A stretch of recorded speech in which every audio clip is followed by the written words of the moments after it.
morning! Woohoo! Yes, it's Friday. I'm so happy. I'm very excited. Tired as I don't know what.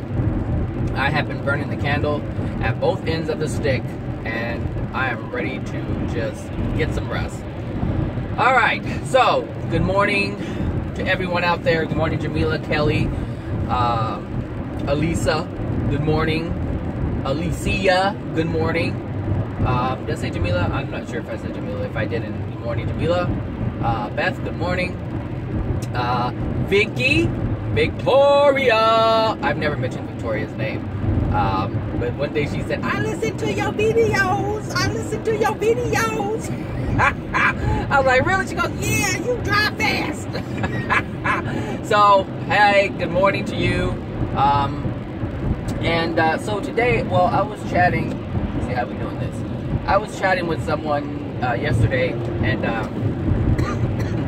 they had mentioned something about how we allow others to guide our lives or determine what our life is, and it's true. We allow other people to determine the trajectory of our lives, consciously and unconsciously. And so I wanted to talk about that today. How we really don't live our own lives. And the reason why we don't do that is because of acceptance. We want to be accepted. And most often than not, the reason why we're looking to be accepted by others is because we weren't accepted as a child. And again, I go all the way back to the childhood because that's where everything originates. That is where everything originates. So it's almost like, no, it's not almost like, it is like this. When you are, as I said before, when we're conceived, or when conception happens, that's when the soul enters, and all of your parents' feelings and emotional injuries and passions and desires and all of these things, everything that's within their soul is transferred into you. So not only do you have your own desires and passions and things like that, you have your parents, your mother and your father, and they have their parents within them. So you're getting it all. So basically, that is the seed that is planted within you at conception. Boom!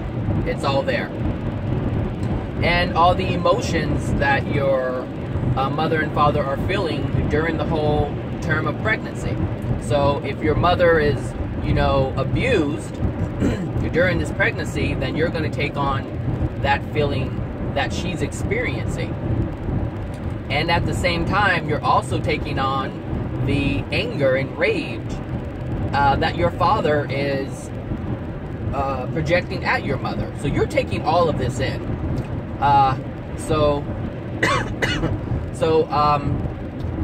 When you're born, since the seed has already been planted, they're nurturing you as you grow. So they are actually supporting that seed that was put in you from the get-go with their actions, with raising you in the physical. So how they treat you is fostering all the things that are already in there, so it's molding you and helping you grow into that messed up being, that all those injuries that are in there. That's what they're doing. They're just nurturing all of that stuff. And your passions too, maybe. If the errors are too great, then no, they won't honor your passions. They'll shut you down. So a lot of stuff can happen, or a lot of stuff is happening. But so if you didn't receive love growing up, because your parents didn't have it, they didn't have the capacity to really do that. And generally, if you don't receive love, it's because your parents don't know how to love, because they didn't receive it. They know how to take care of a child, like they can feed it and house it and buy clothes and take it to school and do all these things with the child. But that's basically what it is. It's just a child. But there really isn't any love there. But they've mistaken these actions of physically caring for the child as love. I love my child. I take care of my child. I I hear that a lot. You know, I love my child. My child always has nice clothes. But that's not love. That's supporting your own facade.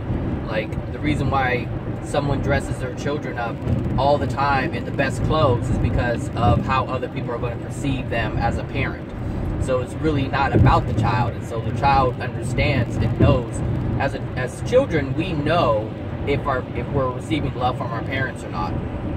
So if we didn't receive love, what happens is, as we start to grow and develop into our own, as a child, even as like young, like 7, 8, 9, 10, we start to understand what's accepted and not accepted.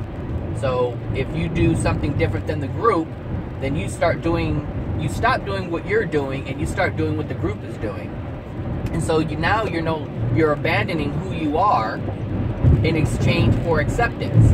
And so when you do that, that means you don't honor your soul. You don't honor your passions, your beliefs, your desires. You don't honor any of this stuff. So that is an unloving act towards yourself. You're already doing something that's unloving to yourself, because you're taking away who you really are in exchange for someone else's acceptance. And so once that cycle starts, it's going to keep going from there. And it's really hard to get out of it. But here's the thing. Since you're not doing what you're wanting to do, you're doing what someone else wants you to do, or what you think is acceptable. But it's not the same thing. Therefore, your life is taking a different turn. The trajectory is completely different. Completely different. So if you liked, let's say you liked going out into the forest, like let's say you live by the woods somewhere. You like going out into the woods and exploring, and sorry about that. If you like going out into the woods and, you know, picking at caterpillars and all these different bugs and insects, and you just love being in nature, and some of your friends find out you're doing that, and they're like, oh, you're corny, what, you know, that's and they make fun of you and laugh at you and say you're like whatever, you know. They start making up names, whatever names children come up with. This will deter you from continuing doing what you love, and so you'll start hanging out at the ice cream shop or whatever. Do they still have ice cream shops? Or the coffee shop, or hanging out at the arcade there. Do they even have arcades? I don't even think so. Oh my God. Or doing whatever it is that, you know, teenagers do. Play games at home. I know they do that. So automatically you have abandoned your soul. That's what you have done, is you have abandoned your soul. And that has been done by the ego, which is a facade, like I said earlier. In order for you not to feel that pain, because when anybody makes fun of you, you're experiencing pain. And so since you don't want to feel that anymore, you stop doing what you're doing and you become this other person in order to stop that pain. And you're not, and that's the thing is, and this is how easy and how quick it happens. You're not hanging out with your friends because you like being around them. You're hanging out with them so that they don't make fun of you. So you're really covering up the pain. That's all you're doing. You have fear of feeling that, you have fear of them making fun of you, so you don't do that anymore. You don't go out into the woods and be one with the nature if that's what you want. There may be a guy who likes knitting or crocheting or whatever.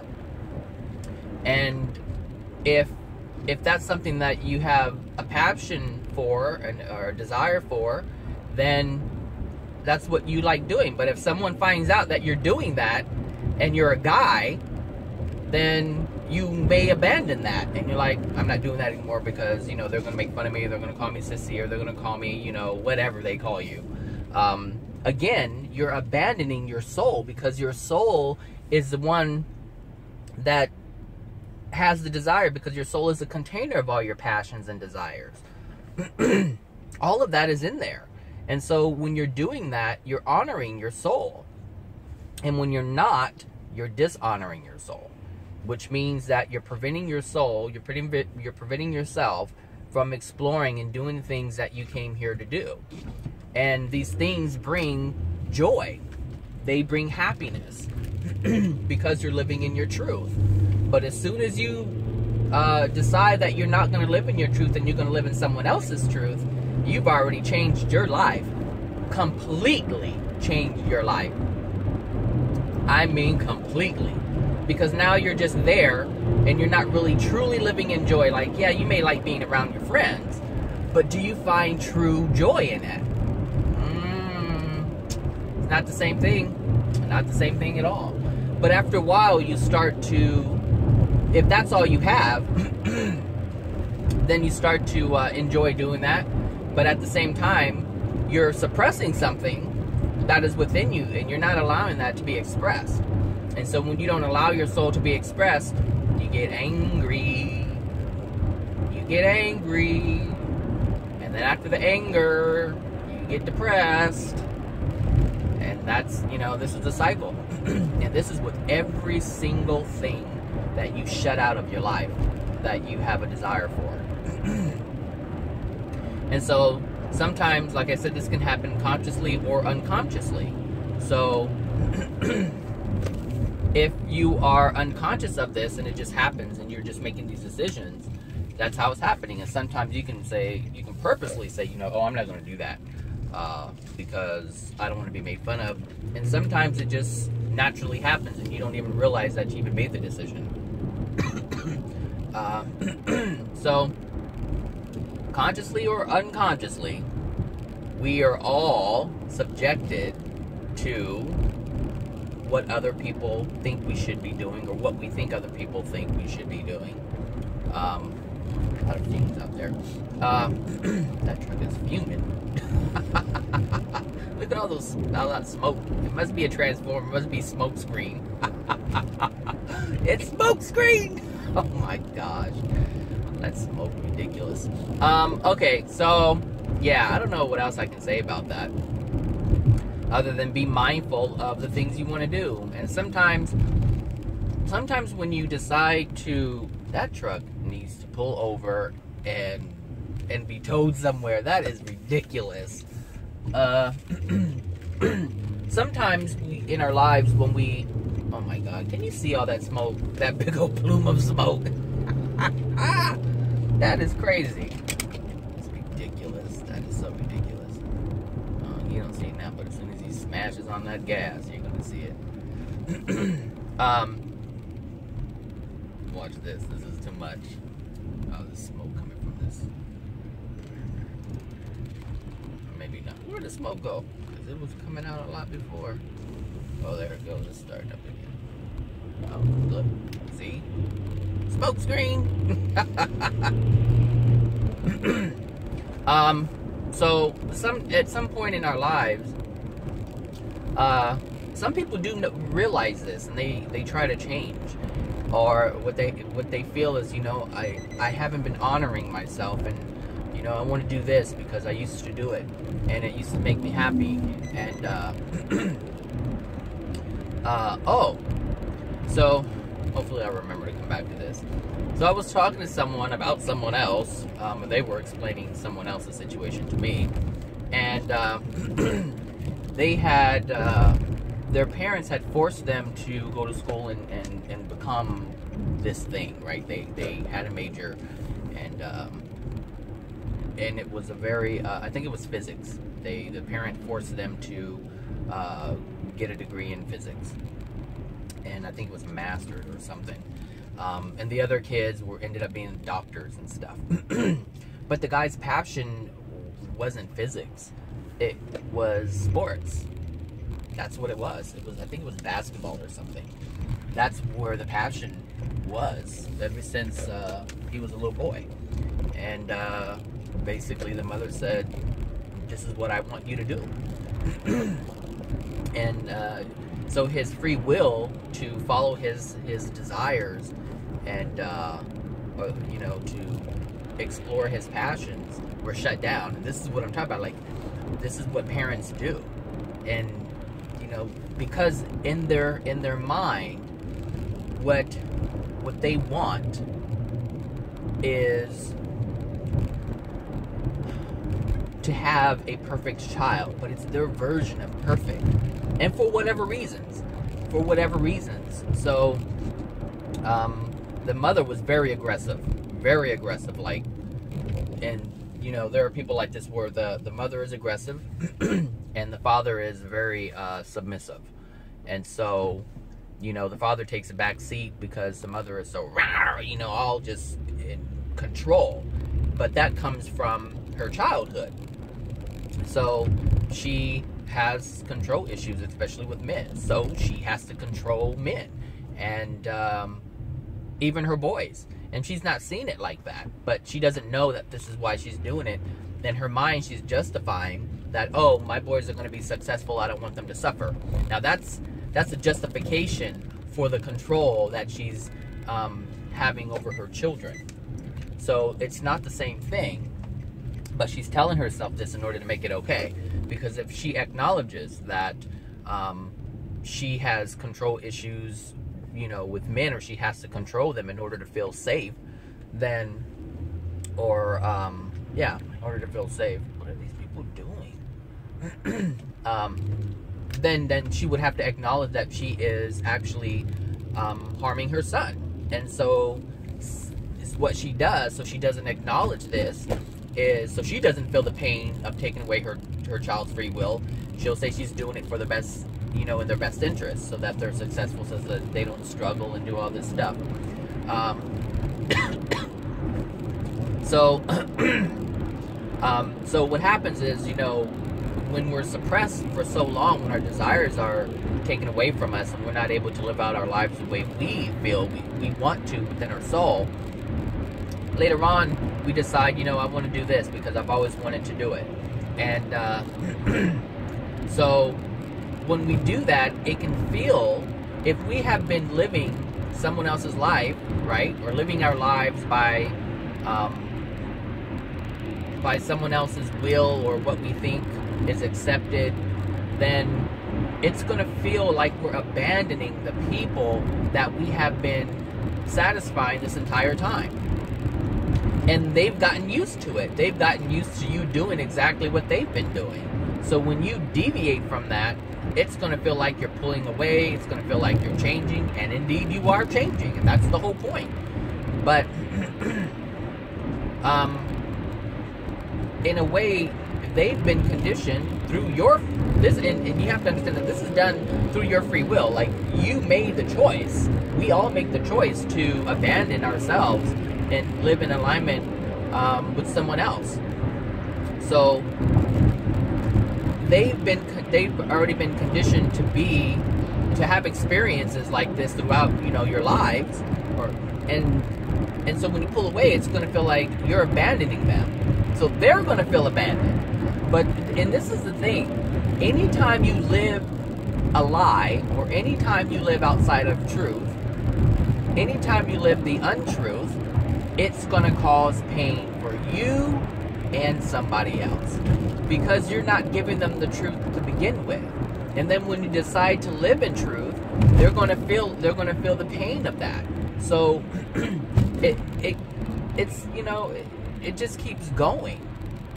And it's not, I don't think it's I already know it's not fully realized like that. Like, people don't think that when they live in a lie about themselves that it's going to affect another soul. Now, since you've been giving them falsehoods this entire time, so really that's what's been happening, is you've been giving them a complete lie for all this time, and then all of a sudden you're going to give or take it away, and all this time they've been satisfied with it, and they've been happy with the situation, but it was all a lie. It was all a facade, and when you yank it out, it's gonna hurt. It's gonna be like, where's my friend? My friend that used to do all the things with me, where's he at? So, yeah, it's, oh my gosh, it's, just live your life how you feel you should do it. It's so much easier. It's easier on you. It's easier on your friends. It's just easier because you can remain friends. I don't know what these people are doing. Lexus always drives so slow. I can't do it.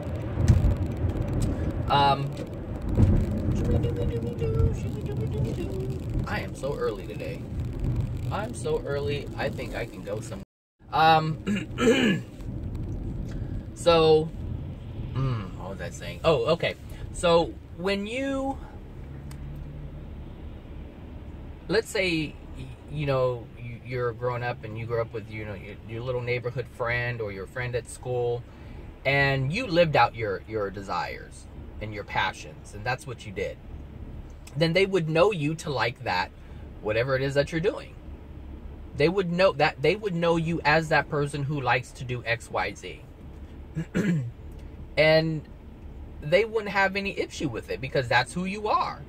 But when you become someone else and then you change, it's going to hurt. It's going to be like they're going to feel abandoned.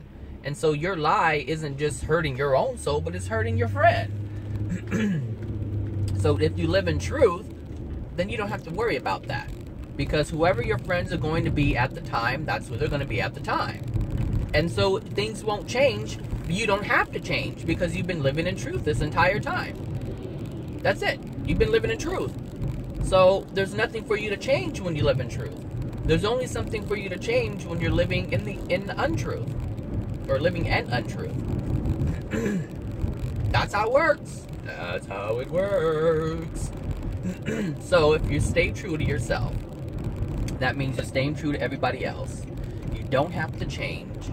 You are who you are. You're happy being who you are. Hopefully they're happy being who they are. And you can die, friends, both being happy, period. There it is. Done. But when we start doing things that aren't true to ourselves, we start creating a bunch of stuff. And that, just from that one living of untruth, you can have pain, you can cause pain, you'll have arguments, like, I don't know who you are anymore, and blah, blah, blah, and I mean, it just creates so much stuff. And all of it is done through law of attraction, and it's being brought to you to show you that you weren't living in truth. That's it. It's the consequence. It's showing you that, hey, this is the consequence for not living your truth. This is the consequence for not honoring your soul. That's what it is. I'm surprised I have this air conditioner on. I didn't know it was on. So, yeah. Let's see.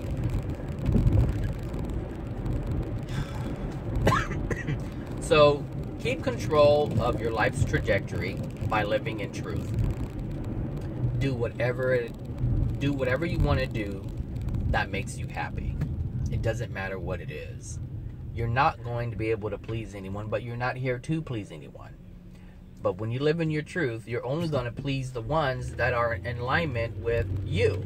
You're only going to please the ones that are going to support you for the things that you like.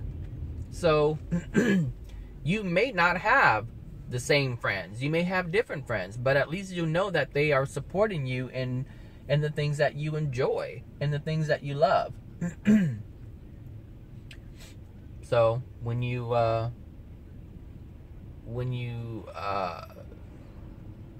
sorry, I'm distracted. So when you do things that are not in alignment with what you truly want to do, you will make friends that will only support you doing those things, and that keeps you locked down. That keeps you away from doing what it is that you really want to do. I want to stop and get something to eat, but there is nothing in this neighborhood to eat. There's only like fast food places, Carl Jr. and all that stuff. So I'll just have some hot cereal at work, I guess. So yeah. Oh, there's a kitty cat. His 9 lives were up. So yeah, that's it. And yeah, so have a wonderful weekend. I'm so tired. I don't know if I'll make a video this weekend. I may be in the house all weekend. But have a wonderful weekend, and yeah, that's it. So remember, always, you are loved, and I will talk to you guys later. Bye now.